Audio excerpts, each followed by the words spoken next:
Diputado Adrián Pérez tiene el uso de la palabra. Gracias, presidente. Mire, lo primero que debiéramos preguntarnos, y que yo creo que fue la gran pregunta del 94, es qué tipo de jueces queremos en la Argentina. Y en el 94, por cierto, hubo un consenso amplio respecto de las cualidades que debían tener los jueces, que tenían que ver con jueces con vocación democrática, jueces con idoneidad técnica, jueces con independencia, jueces con compromiso, jueces con comportamiento ético, y yo creo que hay que agregarle jueces con fuerte sensibilidad social. Eso es el ideal de los jueces que nosotros queremos en la Argentina. Y el debate que hubo en el 94 fue cómo hacer para garantizar estas condiciones. Fundamentalmente, cómo hacer para garantizar que hubiese en el Poder Judicial idoneidad técnica e independencia del poder político. La verdad que lo que se resolvió en aquel momento, y un poco que lo planteaba hoy el diputado Rossi, era que no podía dejarse el procedimiento de designación de los jueces y de remoción de los jueces en manos de una corporación. Y tampoco podía dejarse el procedimiento de remoción y designación de los jueces en manos de una mayoría política. Lo que se resolvió en el 94, por lo tanto, fue la creación de un organismo en donde, con distintas miradas, con distintas visiones, pero en donde nadie tuviera el control o la mayoría absoluta, distintas miradas pudieran tender a que a la hora de designar jueces, esos jueces pudieran tener como características la idoneidad, el compromiso democrático y la independencia del poder político. Yo esto lo señalo porque si no, hoy cuando hablaba el diputado Rossi respecto de la importancia de los órganos de fuerte legitimidad democrática como el Parlamento en la toma de decisiones, yo quiero recordar que antes del 94 nosotros tuvimos procedimientos en donde la decisión pasaba exclusivamente por los estamentos políticos. Y antes del 94, en vez de tener mejores jueces, yo diría que teníamos, en términos generales, peores jueces. Había una designación que hacía el Poder Ejecutivo con acuerdo del Senado, y la verdad es que en general, esa designación llevaba a tener a un mecanismo de fuertes componendas. El Ejecutivo designaba, pero previamente lo acordaba con el gobernador o con el señor feudal de la provincia, y también había una componenda muy fuerte, y que también hay que decirlo, de acuerdos entre las grandes estructuras mayoritarias, en donde de alguna forma se repartían la designación de esos jueces. La prioridad, en la mayoría de los casos, no era la idoneidad, no era el compromiso democrático, no era la independencia, al contrario, la prioridad era la afinidad política de esa persona con el partido que impulsaba o la fuerza política que impulsaba su designación. Así funcionó el esquema, y funcionó, por cierto, muy mal, porque teníamos, y hay que decir que el Poder Judicial es algo bastante diverso, pero la matriz era que habíamos impedido en la Argentina tener un Poder Judicial independiente e idóneo, y habíamos construido básicamente un Poder Judicial muy dependiente del poder político. La reforma del 94 se planteó romper esta lógica, y yo diría que en el marco de esta lógica, tal vez, yo diría que el golpe de gracia lo dio aquel avance del Partido Justicialista, en donde en una sola sesión, en tiempo récord y sin debate, designó a 4 jueces, miembros de la Corte Suprema, para pasar a tener una mayoría automática. De modo tal que, sabiamente, y yo he sido un opositor en lo que fue en aquel momento el acuerdo o el pacto de Olivos que llevó a la reforma del 94, pero en alguna reunión que supimos tener con Alfonsín, algunos jóvenes,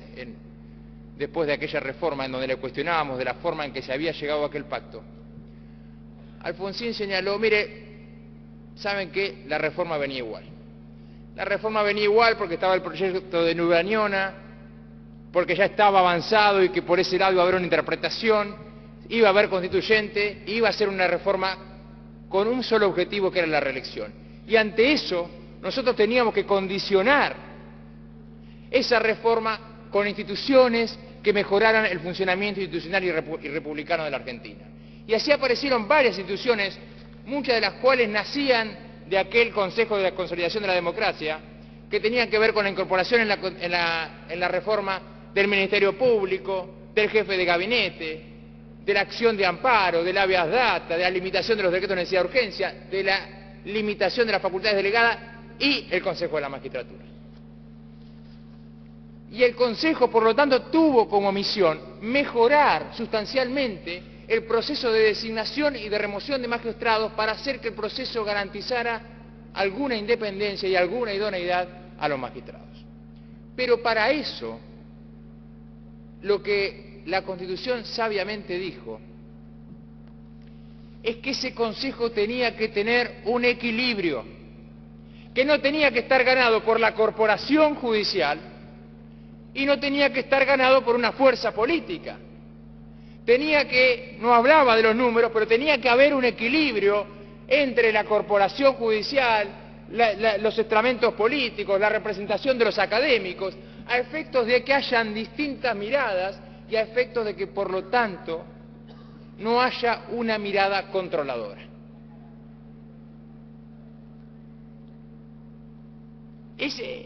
Y no solamente dijo eso en el 94, como no se pudo consensuar cuál era el marco del equilibrio,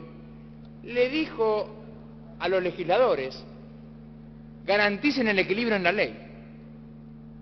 Y para que haya garantía de que efectivamente va a haber equilibrio, ustedes tienen que votar una ley con una mayoría calificada. Por eso se trasladó desde el 94 al 98, 4 años, la sanción de la ley del Consejo de la Magistratura. Hubo que trabajar mucho para obtener una ley consensuada como fue la ley del 98, que yo creo que es una ley absolutamente perfectible, que es una ley que tuvo errores, pero que es una ley que surgió en base al consenso y que es una ley que se puso como prioridad garantizar que ese Consejo de la Magistratura fuera esencialmente un consejo equilibrado en su composición. Y yo diría que luego de eso vino una contrarreforma que fue la del 2006, inspirada en otra idea, totalmente contraria, porque esa reforma fue un retroceso enorme. La idea central de esa reforma para el oficialismo fue: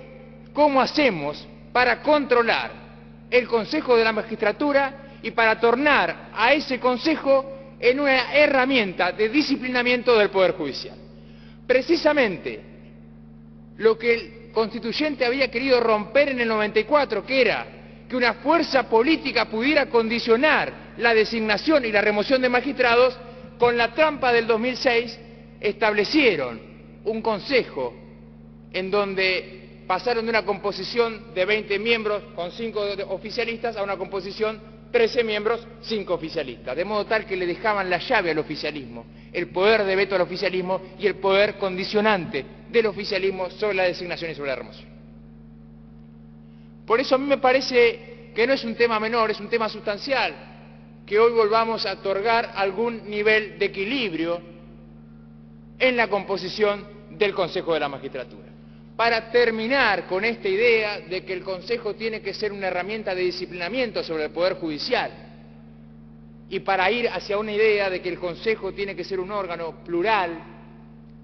con muchas miradas, con ningún controlante, con ningún mayoritario, que tenga como firme objetivo garantizar idoneidad, independencia y compromiso democrático en las designaciones del Poder Judicial. La excusa fue: queremos desburocratizar el Consejo. Mire, yo le voy a decir una cosa. Es obvio que un organismo que toma decisiones plenarias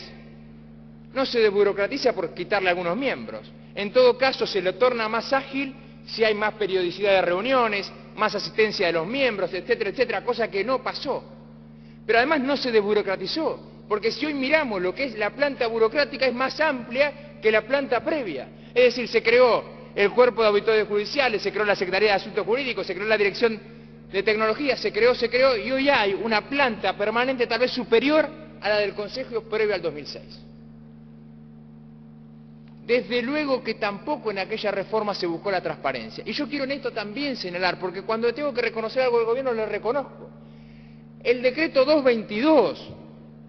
de este gobierno fue un gran decreto, porque fue un decreto que mejoró sustancialmente la designación de los miembros de la Corte, porque habilitó la participación ciudadana, porque mejoró en términos de transparencia, y también esa designación de la Corte fue un gran avance. Terminar con la Corte menemista fue un gran avance y fue voluntad de ese gobierno, también es cierto de este Parlamento, pero fue voluntad del gobierno, y de llevar adelante las designaciones que hizo el gobierno fue un enorme avance para garantizar independencia.